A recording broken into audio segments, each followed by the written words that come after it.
My husband Tim and I were talking the other night about suffering. To some degree, all of us have suffered in life at some point and in some way. There are many preachers who have said you're either going into a storm, you're already in the storm, or you're just coming out of the storm.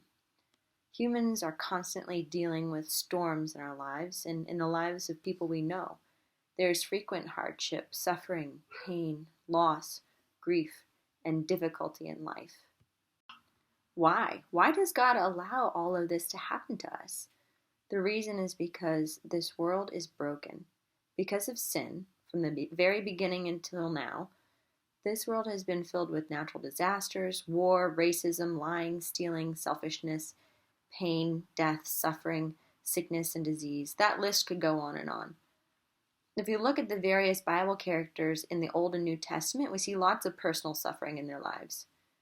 Much of the suffering had nothing to do with God or being persecuted for their faith or having their faith tested. I think of Joseph, who was sold by his brothers into slavery because they were jealous of him. I think of his father Jacob, who was told he could marry one woman if he worked for 7 years, only to be tricked into marrying her sister and having to work an additional 7 years for the one he actually loved. I think of Naomi, whose husband and two sons died within a short time after each other. I think of Job, who had everything taken away from him, literally. I think of Paul, who was found himself shipwrecked 3 times, had some sort of personal problem that he begged God to take away, was constantly on the move, faced many dangers from nature and man, many times went without food and water, not by choice, and was cold and without clothing. But do you know what Paul wrote regarding all of his suffering? He wrote, "But he said to me, my grace is sufficient for you, for my power is made perfect in weakness. Therefore, I will boast all the more gladly of my weaknesses, so that the power of Christ may rest upon me. For the sake of Christ, then, I am content with weaknesses, insults, hardships, persecutions, and calamities. For when I am weak, then I am strong." 2 Corinthians 12, 9 through 10. So what are some good reasons for suffering?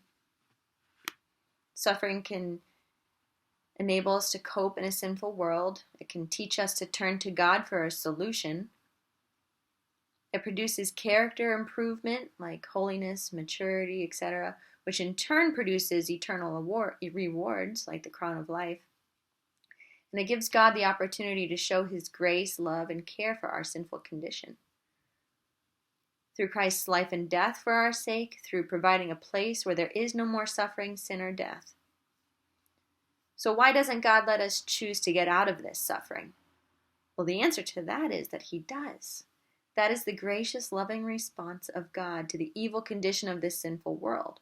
God has provided for personal salvation, the promise of eternal life in heaven where there is no suffering. One must simply put his trust in the payment for the sin God provided through Christ's death on the cross. Jesus has paid that payment.